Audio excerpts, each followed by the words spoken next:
quatro equações formam a base para se compreender qualquer fenômeno elétrico ou magnético. Estas recebem o nome de equações de Maxwell, em homenagem a James Clerk Maxwell, físico e matemático britânico. Elas são tão fundamentais para o eletromagnetismo quanto as leis de Newton para a mecânica clássica. A seguir, vamos escrever cada uma dessas equações na sua forma integral, considerando o espaço vazio.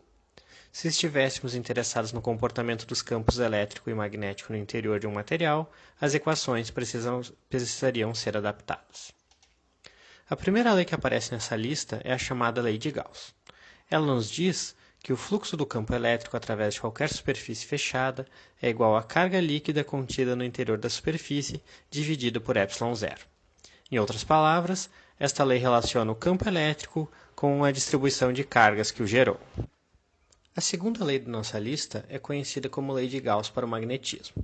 Ela indica que o fluxo do campo magnético através de qualquer superfície fechada é sempre nulo.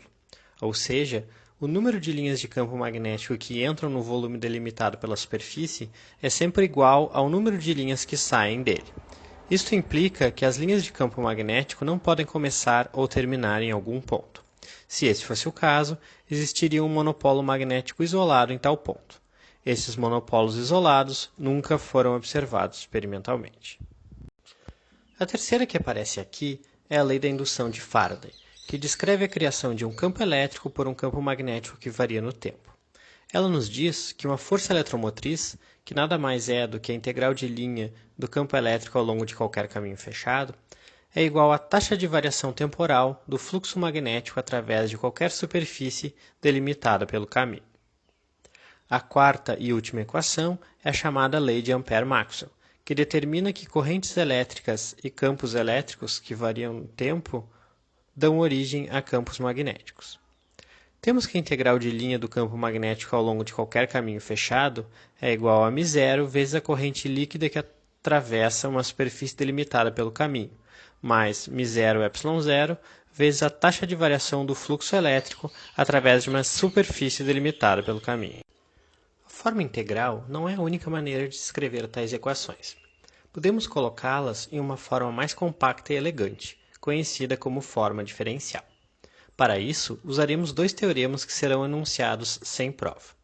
O primeiro deles é o teorema de Stokes. Este considera um campo vetorial C e diz que a integral do produto escalar CdS ao longo de qualquer trajetória fechada γ é igual à integral sobre qualquer superfície S delimitada por tal trajetória do produto escalar entre o rotacional do campo C e um vetor área dA. O outro teorema é conhecido como teorema de Gauss e diz que o fluxo do campo C através de qualquer superfície fechada S é igual à integral sobre o volume envolvido pela superfície do divergente do campo C. Vamos começar analisando a lei de Gauss. Podemos usar o teorema de Gauss para reescrever o fluxo do campo elétrico como uma integral de volume do divergente do campo.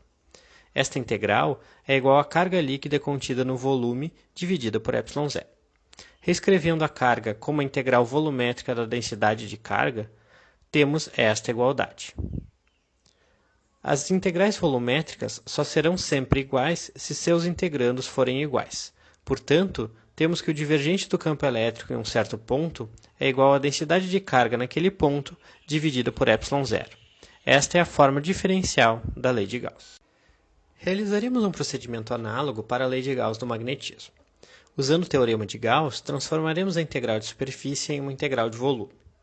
Esta integral deve ser sempre igual a zero, e para que isso ocorra, seu integrando deve ser nulo. Assim, concluímos que o divergente do campo magnético é sempre igual a zero. Agora vamos passar para a lei de Faraday. Usaremos o teorema de Stokes para reescrever a integral de caminho como uma de superfície. Esta deve ser igual a menos a taxa de variação do fluxo magnético através da superfície. Considerando que a superfície não varia com o tempo, podemos trocar a ordem da integração e da derivação. Igualando os integrandos, temos que o rotacional do campo elétrico deve ser igual a menos a derivada temporal do campo magnético. Seguiremos os mesmos passos para a equação de Ampère-Maxwell. Transformaremos a integral de caminho em uma de superfície, usando o teorema de Stokes. Para que os termos do lado direito também sejam integrais de superfície, vamos escrever a corrente I como a integral da densidade de corrente J.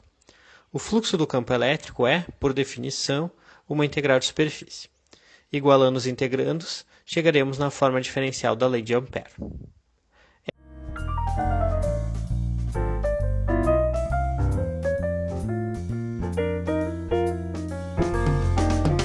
Estas são as equações de Maxwell escritas na forma diferencial.